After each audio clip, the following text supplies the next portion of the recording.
ಮತ್ತೆ ದೀಪಕ್ ಅವ್ರಿಗೆ ಮಾಧ್ಯಮಗಳ ಕಡೆಯಿಂದ ಅಭಿನಂದನೆಗಳು. Congratulations. Thank you so much. Thank you. So ಎಲ್ಲರಿಗೂ ಒಂದು ಎಕ್ಸ್ಟ್ರಾ ಪ್ರಶ್ನೆ, ದೀಪಿಕಾ ದಾಸ್ ಅವರು ಯಾರಿಗೂ ಹೇಳ್ದೇನೆ ಸಡನ್ ಆಗಿ ಮದುವೆ ಮಾಡ್ಕೊಂಡ್ಬಿಟ್ರಲ್ಲ, ಅದು ಡೆಸ್ಟಿನೇಷನ್ ವೆಡ್ಡಿಂಗು. ಸೊ ಮಾಧ್ಯಮಗಳಿಗೆ ಗೊತ್ತಾಗಿಲ್ಲ, ಮದುವೆ ಆದ್ಮೇಲೆ ಎಲ್ಲರಿಗೂ ರಿವೀಲ್ ಆಯಿತು. ಸೊ ಗೋಪ್ಯ ಡೆಸ್ಟಿನೇಷನ್ ವೆಡ್ಡಿಂಗ್ ಇಂದಿನ ಕುತೂಹಲದ ಬಗ್ಗೆ ಏನು ಹೇಳ್ತಾರೆ? ಮೊದಲನೇದಾಗಿ ಎಲ್ಲ ಮಾಧ್ಯಮ ಮಿತ್ರರಿಗೂ ಹಾಗೂ ಇಲ್ಲಿ ಬಂದಿರೋರು ಪ್ರತಿಯೊಬ್ಬರಿಗೂ ನಮಸ್ಕಾರಗಳು. ತುಂಬ ಖುಷಿ ಆಯಿತು ನನಗೆ. ನೀವೆಲ್ಲರೂ ನಾನು ಕರೆದಿದ್ದ ಒಂದು ಮಾತಿಗೆ ನೀವೆಲ್ಲರೂ ಪ್ರೀತಿಯಿಂದ ಬಂದಿರೋದು ನಿಜವಾಗ್ಲೂ ತುಂಬ ಖುಷಿಯಾಗಿದೆ. ನಾನು ಹೇಳ್ತಾ ಇದ್ದೆ ಯಾವಾಗಲೂ, ನಾವು ಮೀಡಿಯಾ ಅಂದರೆ ಹೆಂಗಿರುತ್ತೆ, ನಮ್ಮ ಪ್ರೊಜೆಕ್ಷನ್ ಹೆಂಗಿರುತ್ತೆ ಅಂತ. ಐ ಥಿಂಕ್ ನಮ್ಮ ಈ ಮದುವೆ ನೀವೇನು ಹೇಳ್ತಾ ಇದ್ದೀರಾ ಗೌಪ್ಯ ಅಂತ, ಅದು ಗೌಪ್ಯ ಆಗಿರಲಿಲ್ಲ. ನಾವು ಇದಕ್ಕೆ ತುಂಬಾ ಒಂದಷ್ಟು ತಿಂಗಳಿಂದ ಪ್ರಿಪೇರ್ ಮಾಡಿದ್ದೀವಿ. ಬಟ್ ಹೇಗಿತ್ತು ಅಂತ ಅಂದರೆ ನಾವು ಒಂದು ಸರ್ಪ್ರೈಸಿಂಗ್ ಎಲಿಮೆಂಟ್ ಆಗಿರಬೇಕು ಅಂತಲೂ ಕೂಡ ಅಂದ್ಕೊಂಡ್ವಿ. ಯಾವುದೇ ರೀತಿ ಪ್ರಮೋಷನಲ್ ಆಗಿರಲಿಲ್ಲ. ಬಟ್ ನನಗೊಂದು ಆಸೆ ಇತ್ತು ಮುಂಚೆಯಿಂದಲೂ, ದಟ್ ಏನೋ ಡೆಸ್ಟಿನೇಷನ್ ವೆಡ್ಡಿಂಗ್ ಆಗಬೇಕು, ತುಂಬ ಚಿಕ್ಕದು ಒಂದು ಏನೋ ಸಮಾರಂಭದಲ್ಲಿ ನಾವು ನಮ್ಮ ಫ್ಯಾಮಿಲಿ ಆಗಿರ್ಬೋದು ಅಥವಾ ನಾನು ಅನ್ಕೊಳ್ಳೋಂಥ ರೀತಿಯಲ್ಲಿ ಮದುವೆ ಆಗಬೇಕು ಅಂತ.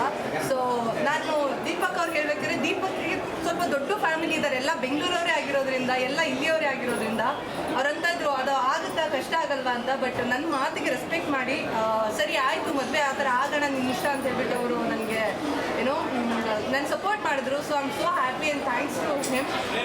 ನಾವು ಗೋವಾದಲ್ಲಿ ಮದುವೆ ಆಗೋಣ ಅಂತಂದಾಗ 4-5 ತಿಂಗಳು ಕಷ್ಟ ಆಗುತ್ತೆ ಅಂತೆಲ್ಲ ಗೊತ್ತಿದ್ರು. ಅವರೇ ಎಲ್ಲ ಇನಿಷಿಯೇಟಿವ್ ತೊಗೊಂಡು, ನಾನು ಕೂಡ ಆಲ್ಮೋಸ್ಟ್ ತಿಂಗಳು ಒಂದು 2-3 ಸರಿ ಗೋವಾ ಹೋಗಿ ಬಂದು ಪ್ರತಿಯೊಂದು ಈವೆಂಟ್ ಮ್ಯಾನೇಜ್ಮೆಂಟ್ ಆಗಿರ್ಬೋದು, ಪ್ರತಿಯೊಂದು ಊಟದಲ್ಲೂ ಕೂಡ ನಾವೆಲ್ಲ ನೋಡಿಕೊಂಡು ಒಂಥರ ಏನೋ ಪ್ರಿಪೇರ್ ಮಾಡಿಕೊಂಡು ಇಟ್ಕೊಂಡಿದ್ವಿ.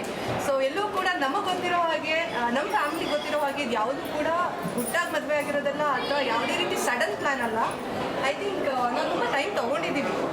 ನನಗೂ ಇವ್ರಿಗೂ ಆಲ್ಮೋಸ್ಟ್ ಒಂದು 4-5 ವರ್ಷದಿಂದ ಪರಿಚಯದಲ್ಲಿ ಇದ್ದರೂ ಕೂಡ ನಾವು ಎಲ್ಲಿ ಡೇಟ್ ಮಾಡಬೇಕು ಅಥವಾ ಮದುವೆ ಆಗಬೇಕು ಅನ್ನೋ ಯಾವ ಪ್ಲ್ಯಾನ್ಸ್ ಇರಲಿಲ್ಲ.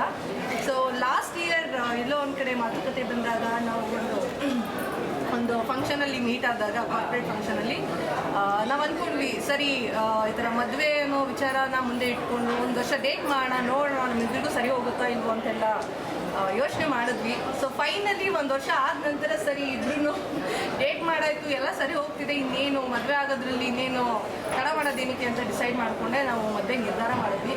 ಸೊ ಈ ಮದುವೆಯಲ್ಲಿ ಎಲ್ಲರನ್ನೂ ಕರೆದ್ರೂ ಹೇಗಿರುತ್ತೆ ಅಂದರೆ, ಸಡನ್ನಾಗಿ ಮದುವೆ ಆಗ್ತಿದ್ದೀವಿ ಏನೋ ಪ್ಲ್ಯಾನ್ಸು ಅಥವಾ ಏನಾದರೂ ಒಂದು ಮಾತುಕತೆ ಬಂದೇ ಬರುತ್ತೆ. ಅದಕ್ಕಿಂತ ಹೆಚ್ಚಿನದಾಗಿ ನಮ್ಮ ಫ್ಯಾಮಿಲಿ ಒಂದು ಸಮ್ಮುಖದಲ್ಲಿ ಒಂದು ಮದುವೆ ಆಗೋಣ. ಆನಂತರ ನಮ್ಮ ಮಾಧ್ಯಮ ಮಿತ್ರರು, ಫ್ರೆಂಡ್ಸು, ಬೆಂಗಳೂರಲ್ಲಿರುವಂಥ ಫ್ರೆಂಡ್ಸು ಪ್ರತಿಯೊಬ್ಬರನ್ನು ಕರೆದು ಒಂದು ರಿಸೆಪ್ಷನ್ ಅಥವಾ ಬೀಗೂಟನ ಪ್ಲ್ಯಾನ್ ಮಾಡೋಣ ಅಂತ ಅಂದ್ಕೊಂಡಿದ್ವಿ. ಸೊ ನಾವು ಹೇಗೆ ಪ್ಲ್ಯಾನ್ ಮಾಡಿದ್ವಿ ಅದೇ ರೀತಿ ಈ ಒಂದು ಇವೆಂಟ್ ನಡೀತಾ ಇದೆ.